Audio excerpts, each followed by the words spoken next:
시청자 여러분 안녕하십니까? 11월 9일 수요일 뉴스와이드 시작합니다. 검찰이 오늘 국회 압수수색을 시도했습니다. 정확히는 더불어민주당 이재명 대표의 최측근인 정진상 당대표 정무조정실장이 근무하는 국회 민주당 대표 비서실을 압수수색하려고 했습니다. 민주당 중앙당사도 압수수색했고요. 네, 정치권 소식 김대현 유민연구원장 박철 변호사와 함께 자세히 짚어보겠습니다. 안녕하십니까? 안녕하십니까? 네.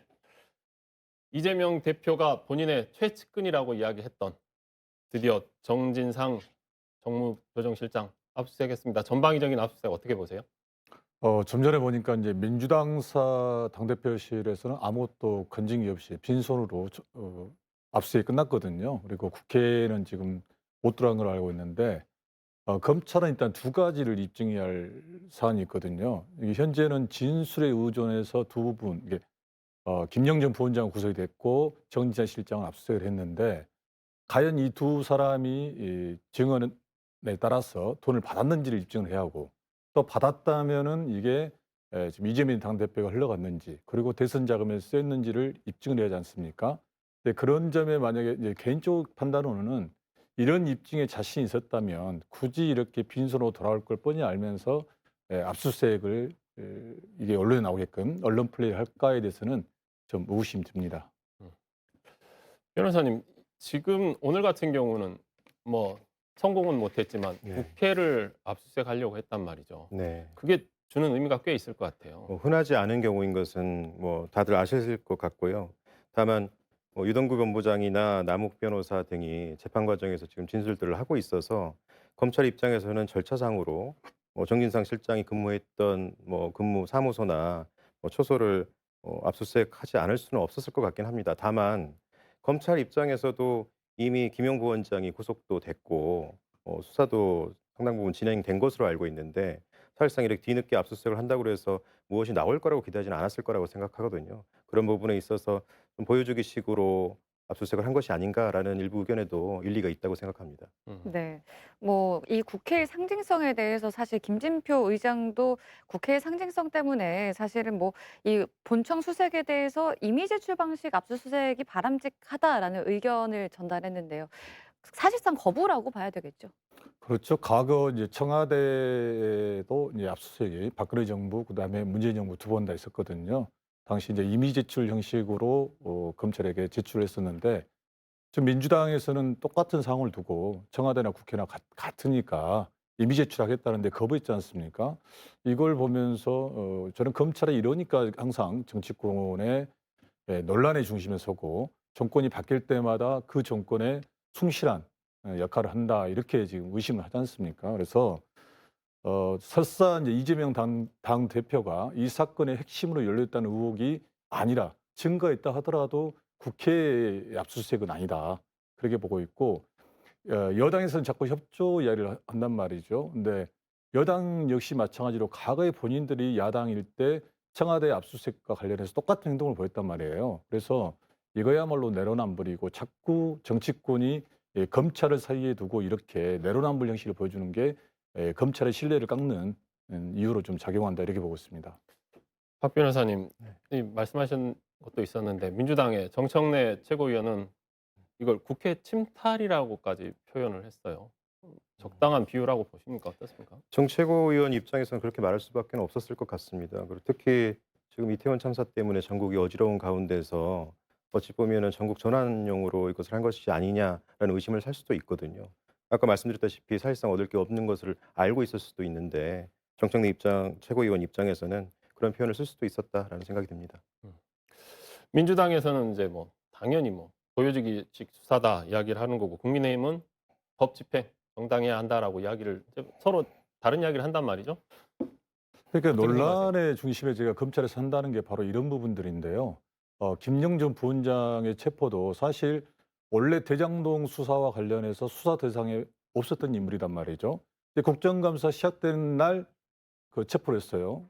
그리고 지금 정지상 실장 같은 경우도 이태원 참사에 대한 원인 규명과 책임자 처벌을 주장하는 상황에서 압수수색을 했단 말이죠. 그리고 또 일각에서는 어제 이틀 전에 한동훈 법무부 장관이 국회에서 그 논란의 비중과 관련해서 민주당에서 고소를 하니까 그에 대한 난가품으로 검찰이 움직였다 이런 말도 좀 나오거든요. 그래서 자꾸 검찰이 논란의 중심에 서서 정치하는 것 자체가 저는 문제가 있다고 보고 앞서 말씀드린 것처럼 증거물이 존재하지 않을 걸 알면서도 굳이 다른 것도 아닌 예? 국회에 압수수색을 해야 하느냐 이 점에 대해서는 좀 문제가 있다고 보고 있습니다. 네. 원장님은 약간 정치 검찰 쪽으로 계속 밀고 가시는데. 네네. 그래서 제가 말씀드렸지 않습니까? 자꾸 검찰이 그런 오해를 받을 만큼 타이밍도 그 시기에 항상 움직인다는 거고 그다음에 제가 좀 전에 내로남불도 말씀드렸잖아요. 그러면은 정말 검찰이 자유로우려면 그걸 염두에 두고 피한다고 해서 피하면 되거든요. 근데 항상 부딪히지 않습니까? 그래서 말씀드립니다. 박 변호사님도 네. 비슷한 생각이신가요? 어떻습니까? 이 정부가 어쨌든 검찰 기반의 인사와 정책들을 가지고 있다는 것에 대해서 저희 뭐 다 알고 있는 사실입니다. 당연히 그러한 기반에서 생리적으로 한계를 가지고 있기 때문에 조금 더 뭐 필요하지 외형적으로는 형식상이나 절차상으로는 필요할지 몰라도 실질적인 알맹이가 없는데 어떤 이런 수사 과정을 과도하게 급하게 진행하려고 한다면 말씀하신 대로 그런 의심을 살 수밖에 없겠죠. 네. 그럼 검찰이 정 실장에게 적용한 구체적인 혐의는 어떤 것들인가요? 지금 알려진 바로는 특정범죄 가중처벌법상의 뇌물죄 그리고 부패방지법상의 업무상 비밀 이용죄 이 두 가지 항목으로 알고 있습니다. 특정범죄 가중처벌법상의 뇌물죄 같은 경우에는 1억 이상 뇌물을 수수하게 되면 무기징역 또는 10년 이상의 징역에 처할 만큼 굉장히 강력한 그 형량을 정해놓고 있습니다. 네. 그러면 지금 어제 구속 기소했던 김영 부위원장 같은 경우 네. 정치자금법 위반이었어요. 그렇습니다. 그러면 같은 적이는 아니네요. 내용이 좀 다릅니다. 근데 정치자금법은 말 그대로 선거라든가 공직선거를 공정하게 치르기 위해서 그 선거법 테두리 내에서 자금이나 이런 운용을 해야 되는데 그런 부분을 지키지 않았다는 부분이고요. 지금 오늘 압수수색을 당한 정 실장 같은 경우에는 말 그대로 뇌물을 수수했다는 거죠. 네. 네, 그래서 두 사안의 성격은 좀 다릅니다. 물론 본질은 같은 곳을 향하고 있을 것 같긴 합니다. 네. 아니 정 실장이 이제 이건 사실 허구 그 자체라고 하면서 전면 부인하고 있잖아요. 그러니까 네, 유동규의 진술밖에 없다 이렇게 얘기를 하고 있는데 네. 뇌물은 진술이 중요하다고 이제 들었습니다. 네. 앞으로 어떻게 전개가 될 걸로 좀 예상을 하십니까? 결국에는 뇌물이 전달되는 과정들을 살펴봐야 되고요. 만약에 이 사안을 이재명 대표를 향해서 하고 있다고 한다면 결국에는 최종 전달자의 진술이 중요하거든요. 지금 유동규 그 본부장이 얘기하고 있는 것은 뭐 정 실장이나 김용 부원장에게 전달했다는 거 아니겠습니까? 네. 그런데 정 실장이나 김용 부원장이 다시 이재명 대표에게 전달했다는 정은 아직은 없어요. 진술도 없고요. 증거도 아직은 없죠. 이런 부분을 봤을 때는 뭐 검찰도 더 강력하게 수사나 이런 부분에 대해서 전방위적인 압박을 하지 않을까 이렇게 생각하고 있습니다. 김 원장님, 검찰이 그러면 최종 윗선이라고 할 수 있는 이재명 대표 언제쯤 그러니까 지금 정지상 실장의 이게 방금 말씀하신 것처럼 김용 전 부원장은 정치자금법으로 선거법에 관련된 부분이고 그다음에 정 실장 같은 경우는 대장동 사업과 관련해서 뇌물이지 않습니까? 이 두 마리를 몰고 가면서 이재명 대표하고 연결고리를 찾으려고 거예요. 그래서 정 실장의 이제 이 신변 확보는 아마 전 다음 주는 이루어질 거라고 보고 있고 그렇다면은 그다음은 이제 이재명 대표에게 참고인 소환 조사를 보내지 않을 것인가. 이렇게 되면 또 야당에서는 뭐 당연히 거부하겠죠. 이제 이런 사이인데 이 사안의 핵심은 저는 그렇게 보고 있습니다. 이 사안의 핵심이 뭐냐면 어쨌든 간에 이재명 대표도 두 사람에 대해서 측근이나 인정을 했고 검찰도 측근이나 인정을 했어요. 그런데 그 측근 두 사람이 이 사안을 가지고 이재명 대표를 팔지는 않을 거라고 보고 있거든요. 판단은 어쩔 수 없지만 그랬을 경우에 이 사안은 이재명 대표가 무관하게 가능한 그러니까 오늘 어제 김용 부원장의 고소장 내용도 보면 이재명 대표에 대해서는 적시하지 않았더라고요. 정 실장에 대해서 공범으로 규정을 했고 그럼 끝난 사안이란 말입니다. 근데 저는 이 사안의 핵심을 뭘로 보냐면 이재명 대표가 공직선거법으로 기소가 됐어요. 그러니까 이 선거법 사건을 위해서 이 사건을 지금 망신주기로 끌고 가는 거 아니냐. 이게 선거법에 영향을 주기 위해서 이렇게 가는 거 아니냐 이런 생각이 들고요. 검찰이나 이재명 대표가 모두가 인정하는 측근들인데 저는 개인 비리인지 아니면 정말로 안 받았는지 이게 쟁점이 되는 거지 이재명 대표가 여기에 걸려들고 그래서 이재명 대표가 뭐 소환되고 구속된다? 이건 저는 거의 재료에 가깝다 이렇게 보고 있거든요. 박 변호사님이 보시기에는 어떻습니까? 이런 상황에서 지금 이재명 대표 이제 냉정하게 보면 이게 별개의 사안인데 네. 일반 시민들 국민들이 그렇게 볼까요? 아니면 비슷한 상황이면 자기 친한 사람이니까 당연히 뭔가 있지 않겠어라는 의심이 커질까요?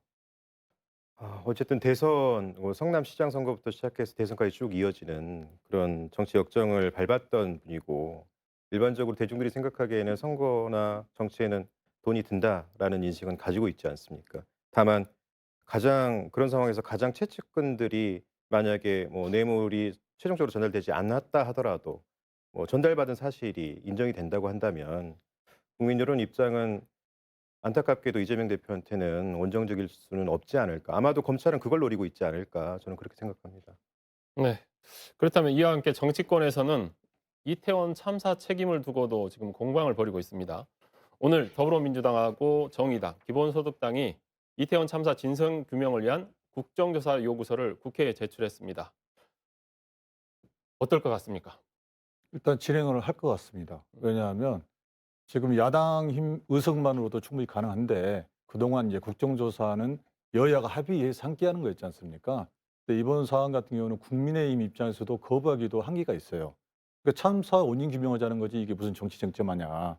그리고 저는 이 문제를 자꾸 정치권이 정치 쟁점한다, 정쟁이다 이야기를 하는데 사실 정쟁해야 한다고 봅니다. 이 사안만큼은.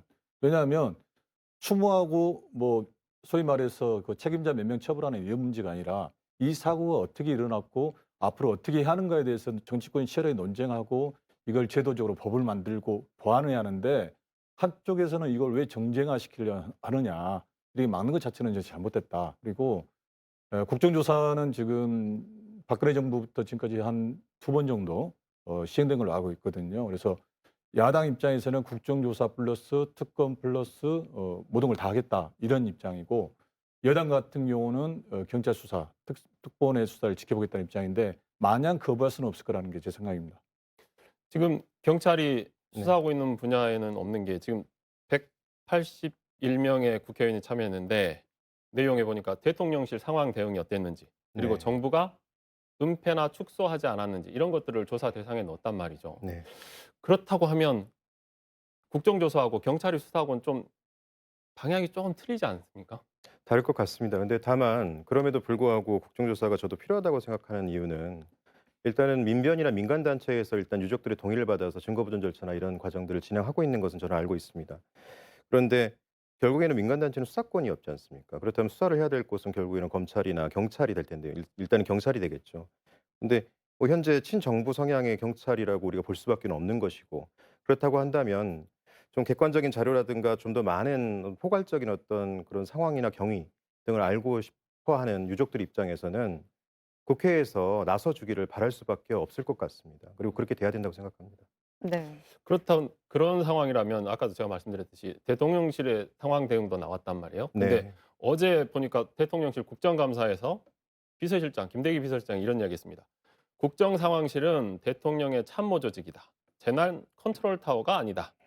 재난 컨트롤 타워는 중앙 재난안전대책본부로 봐야 한다고 발언했습니다. 참 무책임한 얘기예요. 어떻게 생각하십니까? 일단 정부 행정 관료들의 인사권이 누구한테 있는 거 저는 묻고 싶더라고요.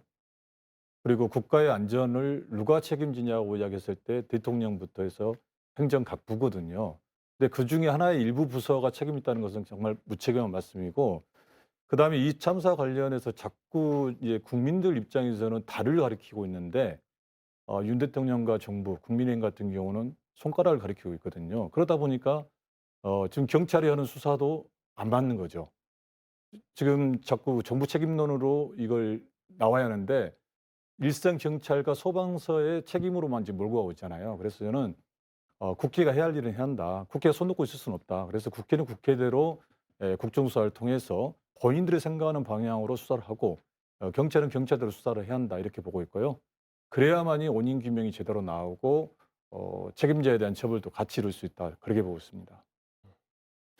박 변호사님은 네. 이 비서실장의 이야기 어떻게 생각하십니까? 뭐 같이 격이 낮아지고 싶지는 않아서 말은 옮기지 않겠습니다만 어제 두 수석이 나눈 문자가 생각이 나더라고요. 이 말 듣자마자. 그러니까 김대기 그 비서실장이 이 말 이외에도 했던 얘기는 결국에는 그 국정상황실은 대통령 참모 조직이고 우리는 사실은 컨트롤 타워인 중앙재난안전대책본부보다는 먼저 알고 있었다라는 취지의 얘기도 했거든요.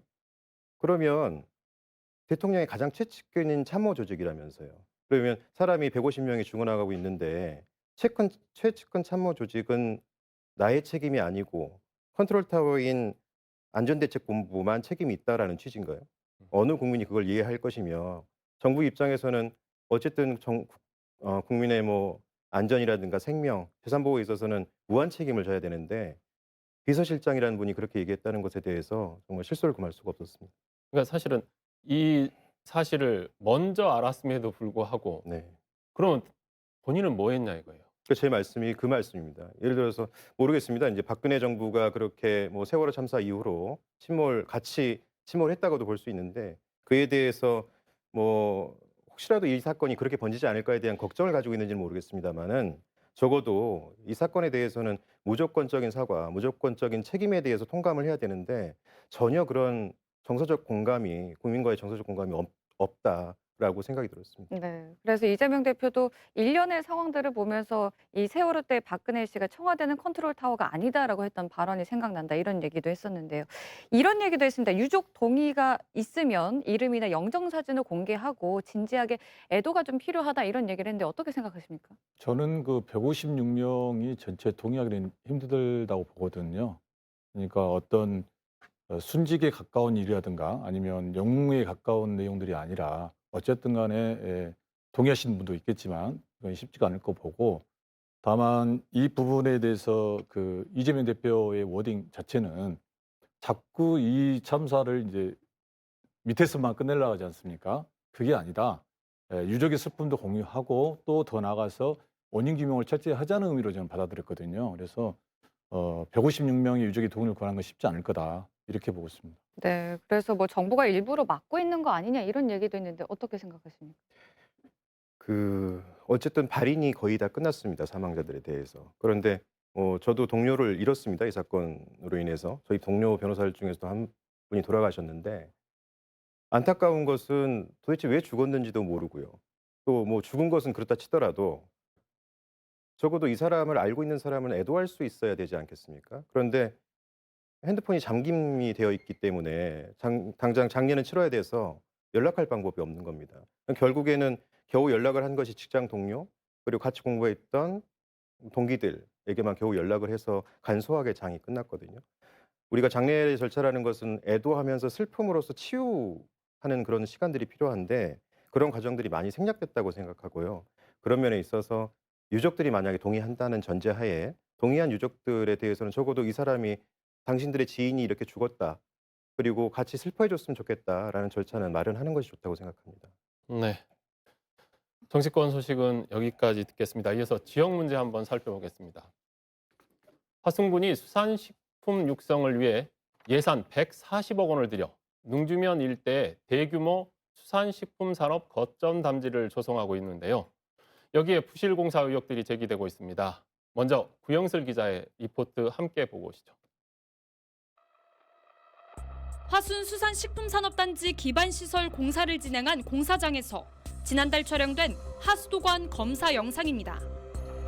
곳곳이 파손돼 벌어져 있거나 균열이 보이고 관과 관 사이 연결 부위는 어긋나 있습니다.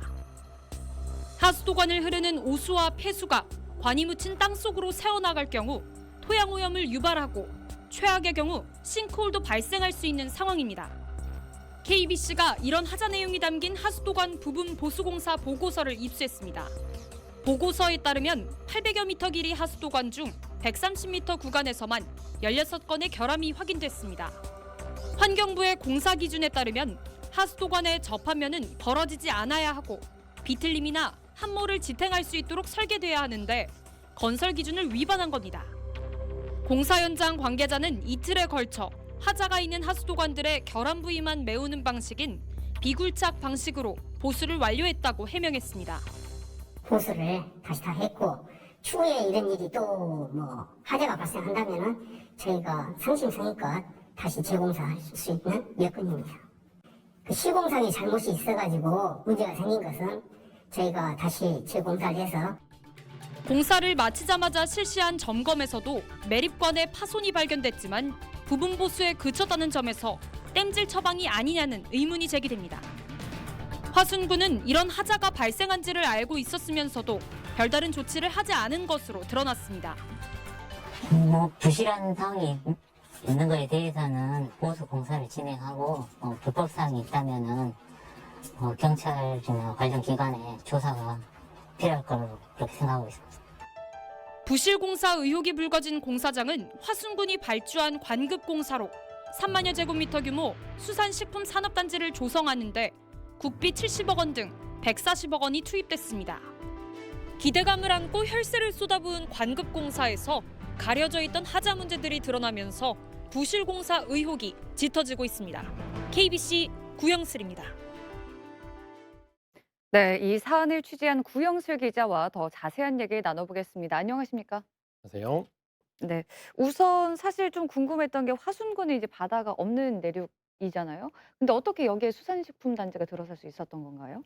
네, 이 화순군은 아시다시피 이 총 면적 중에 약 74%가 산으로 이루어져 있다고 볼 수 있겠는데요. 전남 내륙 한가운데 위치를 하고 있고요. 무등산과 만연산 등 다양한 산들이 위치하고 있습니다. 그러나 이런 대도시와 인접하다는 이 화순의 지리적 이점 또한 활용해서 이 역발상을 하는 대규모 수산식품 시설을 구축하는 사업을 추진한 건데요. 화순군 능주면 일대에 총 면적 약 6만 제곱미터 규모로 조성을 하고요. 수산식품 거점 단지와 함께 내수면 양식 단지를 조성하겠다는 내수면 어업을 살리고 또 수산 도시로 도약하겠다는 목표가 있었던 사업이라고 볼 수 있겠습니다. 네. 무엇보다도 2015년에 해양수산부가 추진했던 수산식품 거점 단지 공모 사업에 선정이 되면서 본궤도에 착수했다고 볼 수가 있겠습니다. 그러면 양식장도 만들어져요, 거기에? 네, 맞습니다. 앞서 말씀드린 것처럼 이 수산식품 거점 단지와 함께 바로 옆에 내수면 양식 단지가 조성이 되는데요.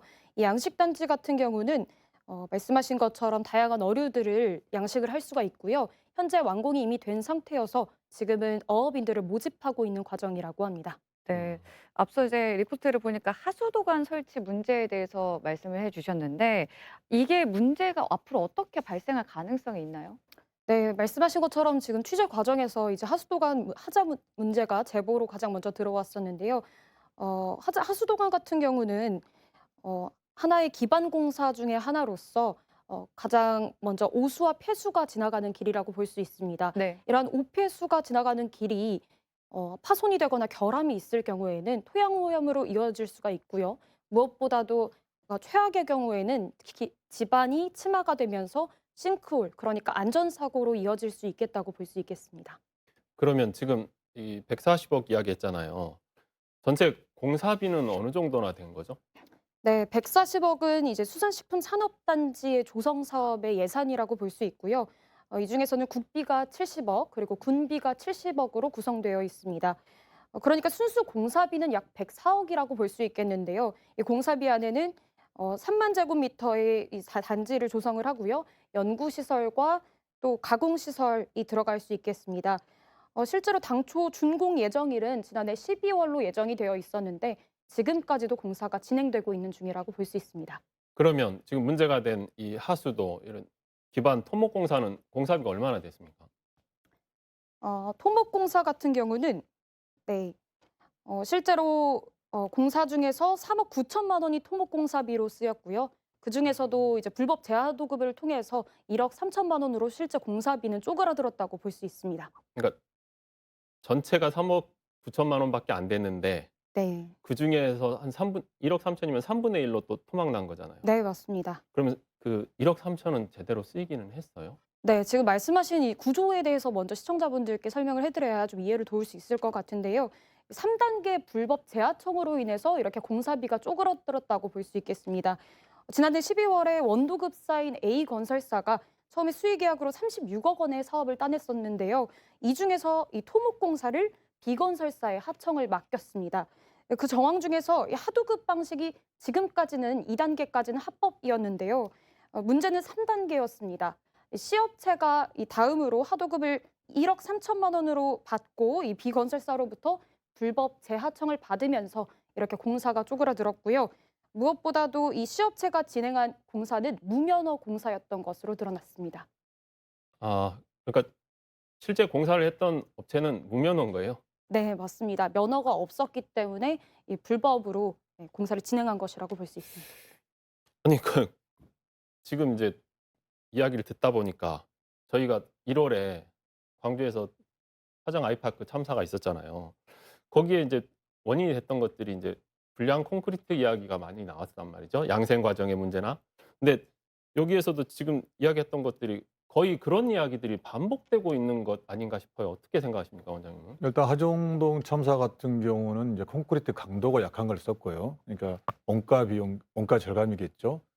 그리고 또 하나는 이제 그 폭우가 내려진 날 무리하게 이제 공기 단축을 위해서 사업을 강행했다는 거 이제 이 원인이었는데 방금 말씀하신 거 보면은 결국 불량 자재를 납품했다는 거고 그다음에 건설 현장에서 가장 큰 문제가 지금 계속 나오는 똑같은 문제가 뭐냐면 원청과 하청과의 관계거든요. 그러니까 수주를 받는 원청이 하청과 하청을 두면서 계속 단가들이 후려치기 한다지 않습니까? 그러면서 마지막에 공사하는 사람은 적은 돈을 공사하다 보니까 불량 자재를 납품할 수밖에 없고 구조가 이게 지금 반복이 되거든요. 근데 건설 현장이라든가 모든 현장의 사고는 두 가지로 봐야 합니다. 하나는 노동자의 안전 그 부주의로 일어난 사고가 있고 두 번째는 사업주 시행자들의 잘못으로 이런 사고가 많은데 전반적인 통계를 보면 노동자의 안전도 문제가 있지만은 사업주들의 이런 간행들이 깨지지 않는 한 끊임없이 이 문제가 나타날 수밖에 없다. 그렇게 보고 방금 하순의 경우는 딱 봐도 불량 자재를 납품했구나 이런 생각이 좀 듭니다. 근데 이제 어찌 됐든 이 공사는 이 화순군에서 발주한 관급 공사란 말이죠. 화순군이 이 사실을 몰랐다는 것도 문제가 되지 않겠습니까? 그러니까 이제 저희가 항상 이런 문제가 생기면 어떻게 이야기를 하냐면 노동부는 뭐 했느냐 그리고 해당 지자체는 뭐 했냐 항상 이야기를 하거든요. 관리 감독만 철저히 했다면 그러니까 하정 참사 같은 경우도 눈이나 비가 오는 폭설에는 공사를 할 수 없다고 법조항까지 있습니다. 이거를 지자체가 만약에 관리 감독을 했다면 그날 공사를 막았을 거고 그러면 참사가 안 일어나지 않겠습니까? 이런 것들을 볼 때 항상 책임 주체들이 그 뭐랄까요? 책임을 다하지 못하는 거 그리고 똑같은 사안이 계속 반복되는 거 이런 것들이 저는 계속해서 이어져 온다고 보고 있습니다. 구영철 기자가 직접 취재를 했으니 화순군에서는 뭐라고 변명을 하나요, 지금? 네, 문제의 관급공사 발주청이죠. 이 화순군청 같은 경우는 일부 사실을 인정하면서도 한편으로는 공사를 앞서서 시행했던 이 건설사가 한 차례 타절이 되면서 잔여 공사로 이어지는 과정에서 불가피한 사정이었다고 해명을 했습니다. 또 취재 과정에서 관계자들과 접촉해 본 결과 이 원두급사인 A건설사는 아까 말씀드렸던 이 하나의 3단계 불법 재하청이 이루어졌던 현장의 관계자죠. 하자 문제들에 대해서 부실 공사 의혹을 인정을 했고요. 현장에서 실제 공사에 참여한 관계자들 또한 부실 공사 의혹을 인정을 했습니다. 그러면 실제 공사했던 업체들이 나 부실 공사했어요라고 인정을 하고 있다면 그 과정에서 공사비를 주고 일을 맡긴 화순군은 뭐 했어요? 감리 있잖아요. 저희가 이 화정 아이파크 붕괴 사고로 감리 굉장히 중요하게 생각하는데 관급공사에서 감리는 뭘 했습니까? 네, 맞습니다. 이 현행법상 이 공공기관이 발주하는 관급공사에는 반드시 상주감리가 있어야 합니다. 이 상주감리가 배치되어야 하고 그 수 또한 유지를 해야 되는데요. 5월 달 현장, 그러니까 토목공사가 이뤄졌던 현장에는 현장 감리가 예정대로 6명이 있지 않았고 그중에서 1명의 감리단장만 있었습니다. 무엇보다도 가장 큰 문제점은 이마저도 건축 파트의 전문가였기 때문에 토목공사에 대해서는 전문성이 없다고 볼 수 있겠습니다. 그러니까 모르는 사람이 그냥 형식적으로 자리만 지키고 있었다는 거예요? 네, 맞습니다. 도대체 이 공사는 언제부터 언제까지 한 거예요? 네, 이 공사 같은 경우는 앞서 말씀드린 것처럼 총 8개월 동안 진행이 됐었고요. 그 화정 아이파크가 발생했던 1월 달부터 8월까지 이어졌기 때문에 경각심을 더욱 가져야 했던 부분이 아닌가라는 생각이 듭니다. 그러니까 화정 아이파크 붕괴 사고를 다 아는 상황에서 공사는 계속 진행됐다는 거잖아요. 그럼에도 불구하고 감리도 제대로 이루어지지 않았고 불법 재하도급 줘서 지금 상황이 이렇게까지 된 거라는 거죠. 네, 맞습니다. 감리상의 문제점도 있었지만 무엇보다도 관급공사이다 보니 발주청이 바로 군청이었고요. 이 군청에서 직접 관리 감독의 후에는 나섰던 모습도 발견이 되어서 이마저도 문제가 있지 않았나라는 생각이 듭니다. 그러면 화성군청은 지금 대책이 있나요? 네, 접촉해본 결과 지금 현재까지의 상황은 아직 경찰 수사가 배임과 횡령 관계로서 하나의 관계자에 대해서만 수사가 이루어지고 있기 때문에 아직 군청에 대한 감사나 이 여타의 수사는 이루어지지 않은 상태여서 아직 별다른 입장은 표명하지 않고 있는 상태입니다. 배임하고 횡령이라 하면 어떤 부분에서 대상이 누구예요? 네, 군청? 앞서서 말씀드렸던 이 불법 재하청 과정에서 3단계에 있었던 이 C 업체가 이 공사비 1억 3천 중에서도 일부를 공사비를 횡령하고 또 배임을 하지 않았나 하라는 취지의 고발장이 현재 강진경찰서에 접수가 되었고요. 그래서 경찰이 수사에 나선 겁니다. 그러니까 3억 9천, 그중에 1억 3천을 받고 하려고 했던 그 업체가 네. 거기에서 배임 횡령이 일어났다는 거면 1억 3천도 안 썼다는 얘기네요. 네, 맞습니다. 대체 어떤 돈으로 공사가 이뤄졌는지 미궁 속으로 더욱 빠지는 대목인 것 같습니다. 참 답답한 얘기입니다. 이 부실공사로 얼룩진 화순군의 수산식품산업단지 조성 사업, 화순군이 어떻게 대처하는지 저희가 한번 끝까지 지켜보도록 하겠습니다. 이어서 시청자가 주목한 뉴스 탑10입니다.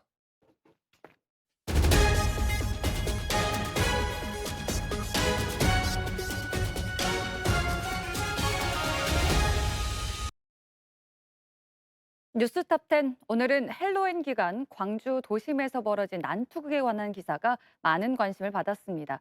이태원 참사 다음 날이었던 지난달 30일 새벽 4시쯤 광주에서 외국인 10여 명이 패싸움을 벌였는데요.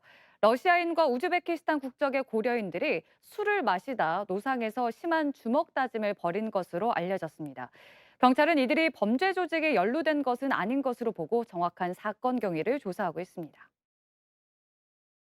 지난 7일 밤 9시쯤 광주의 한 전자제품 제조업체에서 20대 청년 노동자가 작업 중 숨졌습니다. 숨진 청년은 운반 장치를 이용해 코일을 작업대로 옮기다가 안타까운 사고를 당한 것으로 알려졌는데요. 유족들은 2인 1조 근무 원칙에도 사고 당시 주위에 아무도 없었다고 말했습니다. 특히 이번 사고 전에도 크고 작은 사고가 잦았는데도 예방 조치는 없었다며 분통을 터뜨렸습니다. 제발 더 이상 이런 희생이 발생하지 않았으면 좋겠습니다. 그런가 하면 문 전 대통령의 풍산계에 대한 소식도 많은 주목을 받았습니다. 어제 문재인 전 대통령 측이 2018년 김정은 북한 국무위원장에게서 선물 받은 풍산계 고미와 송강을 정부에 인도했습니다. 고미와 송강이는 관리기관이 정해지는 대로 이동할 예정인데요. 앞서 문 전 대통령 측은 퇴임 전 대통령 기록관과 풍산계를 문 전 대통령 측이 사육을 맡고 필요한 예산을 정부가 지급한다는 협약을 했습니다. 관련 시행령이 입법 예고까지 됐지만 이후 대통령실의 이의 제기로 시행령 개정이 무산되고 후속 조치가 없어 정부에 반환하게 됐다고 문 전 대통령 측은 주장했는데요. 이와 관련해 대통령실은 협의 중일 뿐 시행령 개정이 무산된 것은 아니다라고 반박해 논란이 이어지고 있습니다. 지금까지 뉴스 탑10이었습니다. 네, 원장님, 참 이런 일이 벌어질 때마다 참 안타까운데 이게 지금 한 번의 안전사고가 아니고 그 전에도 작지만 계속 사고가 있었다는 거잖아요. 네. 왜 매년 산업재해가 약 800건 정도로 좀 나오고 있거든요. 그리고 이제 중대재해처벌법이 올해 1월에 시행이 됐는데 여전히 나아지지 않고 있다. 이제 이렇게 이야기를 하는 가운데 국민의힘에서는 지금 이 법을 또 시행을 좀 개정하려는 노력을 해요. 왜냐하면 한국경영자총연합회 경총에서 이 중대재해처벌법으로 기업들이 활동이 유치된다. 그래서 좀 개정을 하자 지금 이런 주장을 하고 있는데 저는 이 법의 실효성이 이제 1년이 안 됐기 때문에 아직까지도 사람들이 각인되지 않은 것 같고 다만 원인에 대한 그 근접 우리가 그 자꾸 산업재해 문제를 이야기하잖아요. 노동자의 안전 문제는 안전관리 요원을 좀 자격 있는 사람 배치를 하고 그다음에 사용주의 문제는 법제도를 강화해서 오히려 줄여하는데 지금 반대로 좀 이걸 완화하자는 거잖아요. 그래서 이 사고가 끊이지 않는 원인들은 저는 일관되게 똑같다. 그래서 국회에서 법제도를 좀 강화할 필요가 있다 이렇게 보고 있습니다. 네, 특히 이 회사에서 이런 사고가 난 게 처음은 아니라고요. 네, 이 소식을 접한 뒤 우리 취재진들이 장례식장을 직접 찾아서 이 희생됐던 20대 청년의 유족들을 만나봤었는데요. 말씀하신 것처럼 이번 사고 역시 막을 수 있었던 반복된 인재였던 것으로 확인이 됐습니다. 청년은 이곳 공장에서 약 3년여 동안 근무를 했었는데요. 이미 2차례나 다친 사고가 발생했었던 적이 있다고 합니다. 작년 8월에는 팔을 다쳐서 산재 처리를 했었다고 하고요. 또 올해 2월에는 금형 부품을 교체하던 중에 이 파편이 몸에 튀면서 크게 다칠 뻔한 일이 있었다고 확인이 됐습니다. 실제로 당시 형과 메신저를 통해서 대화를 나눴던 기록들을 확인했는데요. 이 취재진이 본 결과 오늘 정말 죽을 뻔했다. 이 파손된 금형 부품을 교체하다가 폭발해서 자신은 가슴에 또 옆에 있는 동료는 허벅지 등에 맞아서 정말 위험했다라고 하는 고스란히 내용이 담겨 있어서 더욱 안타까움을 자아냈던 것 같습니다. 네. 두 분과 이야기는 여기까지 듣겠습니다. 감사합니다.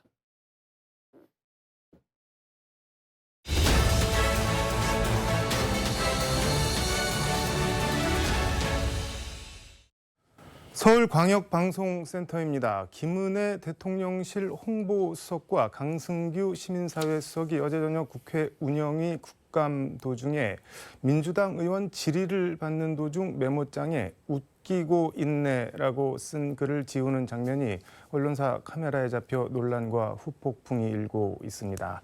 여의도 초대석 민주당 이태원 참사 대책본부 본부장을 맡고 있는 박찬대 최고위원과 관련 현안 얘기 해보겠습니다. 최고위원님 어서 오십시오. 예. 근조 리본을 하고 나오셨는데 어제 운영위 국감 웃기고 있네. 이건 뭐 어떻게 봐야 될지 모르겠는데 김은혜 수석이 쓴 거는 맞는 건가요? 어떻게 보시나요? 예, 김은혜 수석이 시인했습니다. 아, 시인을 했나요? 네. 그럼 이건 뭐 어떻게 봐야 되나요? 글쎄요, 좀 어이없는 일이 벌어지기는 네. 했는데 김은혜 수석이 평소에 갖고 있던 인식이 뭐 무의식 중에 글씨로 나타난 것 아닌가 생각이 되는데요. 국민위에 군림하고 있다. 대통령은 미국에서 국회 이 새끼들이라는 표현을 하지 않았습니까? XX들로 하시죠. 네, 예, 국회 XX들 이렇게 표현을 했는데 홍보수석은 뭐 대통령의 그 말을 홍보를 하려고 하는지 또 웃기고 있네라고 화답한 것 아닌가. 그러한 대통령과 홍보수석의 이야기를 들으면서 우리 국민들이 그리고 국민의 대표인 국회가 어떤 대우와 취급을 받고 있는지 분명하게 드러난 사건이다 이렇게 보입니다. 페이스북 보니까 의원님 뭐 이 XX들 날리면 웃기고 있네 그러면서 뭐 이게 국정 난맥을 넘어 국정 참사 뭐 이런 표현을 하셨던데 뭐 국감 운영이 국감을 뭐 말 그대로 날려버린 건가요? 뭐 어떻게 되는 건가요? 이거는 그러면? 그 국감 운영위에서 지금 우리 12구 참사에 대해 가지고 원인이 무엇인지 그리고 또 책임자는 누군지 분명하게 국민을 대신해서 따져 묻는 그 자리에서 부적절하게 웃기고 있네라는 표현을 하지 않았습니까? 국민을 대신해서 분노한 거죠. 이게 뭐 사적인 대화를 하는 중에 적은 거다. 뭐 야당 의원 질의에 대해서 뭐 그런 표현을 한 거 아니다. 뭐 이렇게 해명을 했는데 그 해명은 어떻게 보시나요? 뭐 적절하지 않다고 생각이 되고요. 운영위원장도 그게 해명이 된다고 생각을 하냐. 뭐 이렇게 물어봤고 뭐 임기응변적인 거짓말이었다 이렇게 생각이 됩니다. 근데 이 전에 그러니까 웃기고 있네 이거 파문 전에 이수진 민주당 의원이 이제 의사진행 발언 통해서 그 대통령실 직원들이 자꾸 키득키득거리고 묻는데 그러지 마라라고 이제 태도를 지적을 했고 김대기 비서실장이 사과까지 했는데 그 이후에 또 키득거리다 말고 뭐 웃기고 있네 이런 걸 썼는데 이거 총체적으로 어떻게 봐야 되나요 그러면? 뭐 평소에 습관이 그대로 드러났던 것 아닌가 이렇게 생각이 되고요. 국민의 생명과 안전을 책임져야 될 정부가 거의 뭐 무정부 상태 같은 이런 참사가 벌어졌는데 그런데도 이 엄중함을 인식하지 못하고 국회에서 따져 묻는 그 자리에서 소란하고 키득거리고 또 이렇게 웃기고 있네 글을 쓰고 하는 이런 부분들이 정말 국정을 대하고 있는 지금 윤석열 정부의 그냥 맨얼굴이 아닌가라고 실은 굉장히 노여운 상황입니다. 맨얼굴이다 그게.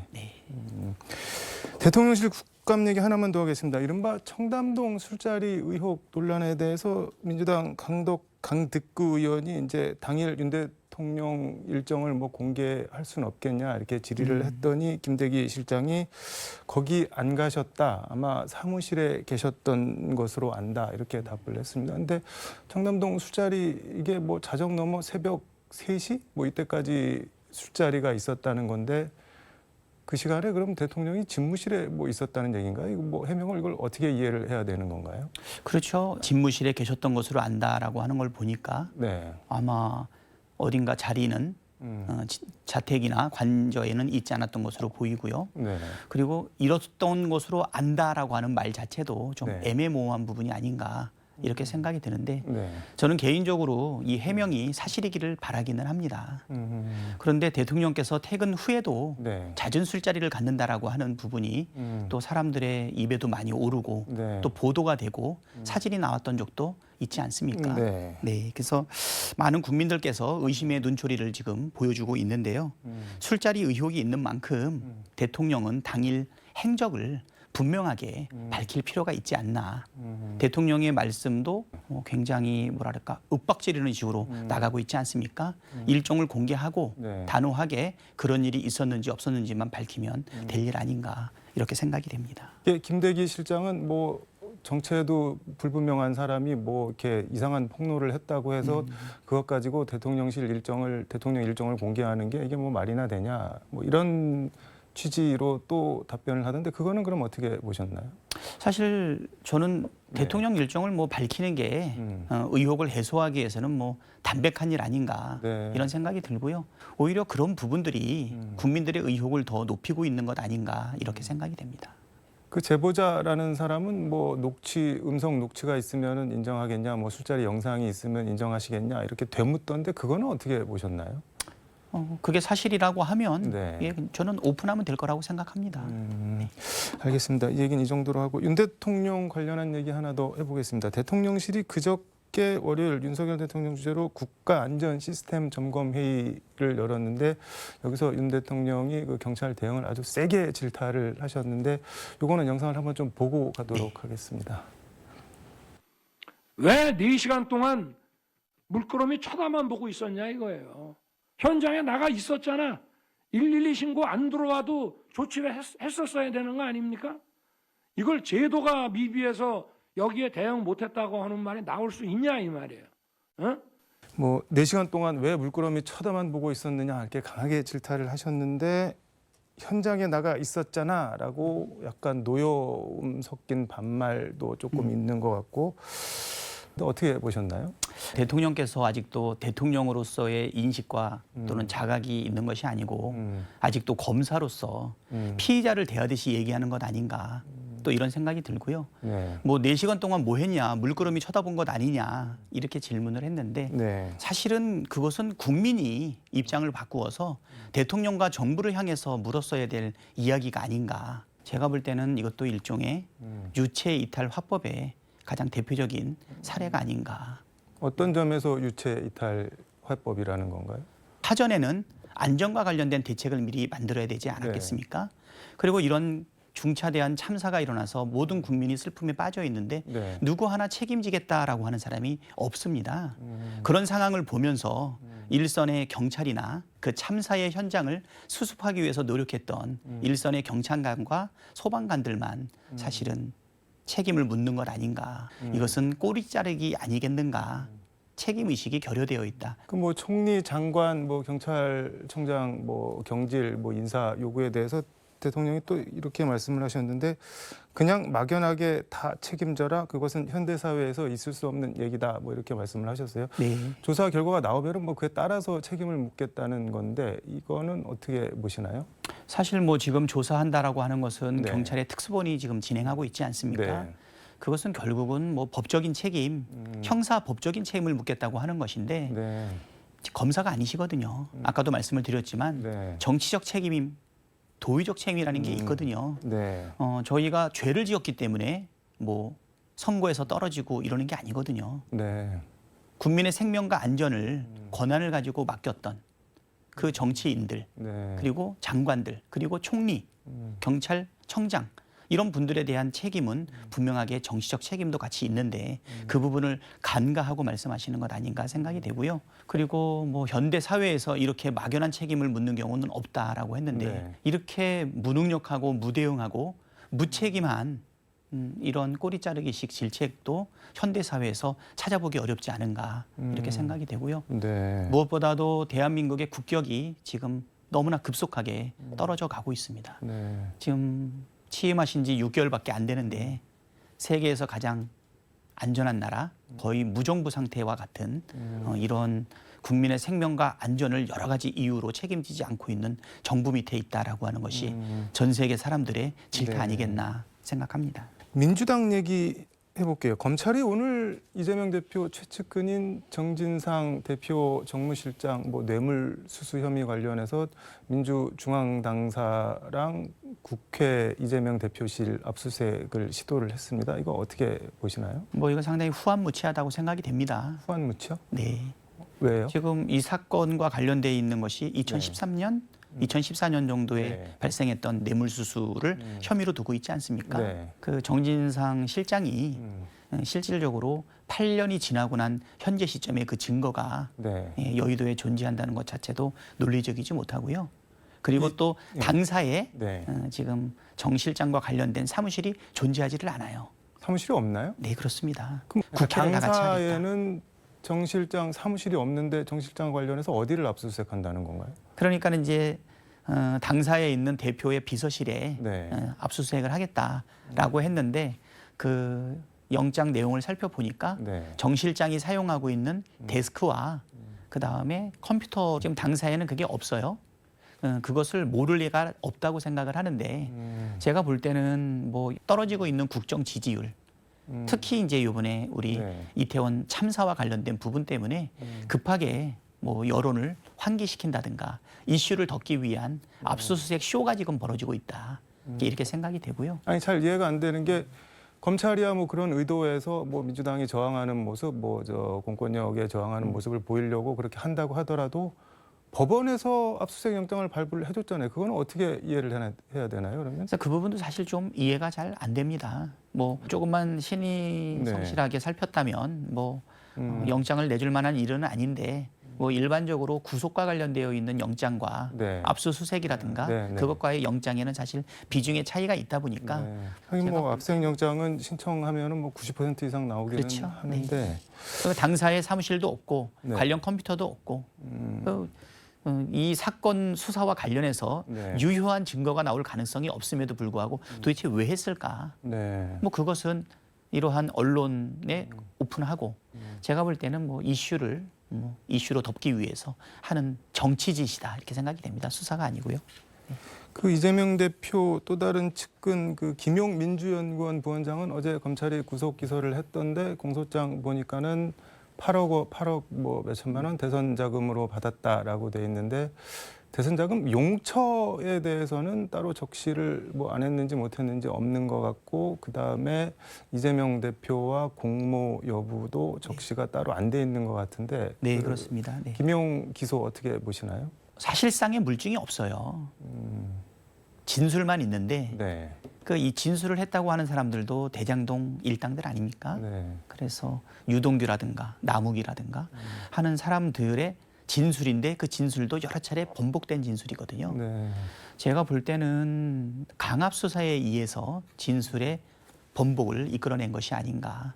사법적 박앤도 좀 있지 않았나 이렇게 상식적으로 유추가 됩니다. 네. 8억 4,700에 대한 용처라든가 이런 내용이 없는 것도 지금 현재로서는 좀 과도한 강압 수사의 결과다라고 생각을 합니다. 네. 그리고 김용 네. 그 전 지금 부원장에 네. 의하면 자기가 거대한 공작의 한가운데 있다. 김용 부원장도 뭐 검찰의 거짓 소소를 밝혀서 절필을 시켜버리겠다 뭐 이렇게 네. 입장을 밝혔던데 받은 적도 없다는 입장인 거죠, 그러니까. 예, 그렇습니다. 8억 4,700에 대해서 전혀 받지 않았는데 김용과 관련해서는 네. 2주 사이에 피의사실 공표가 네.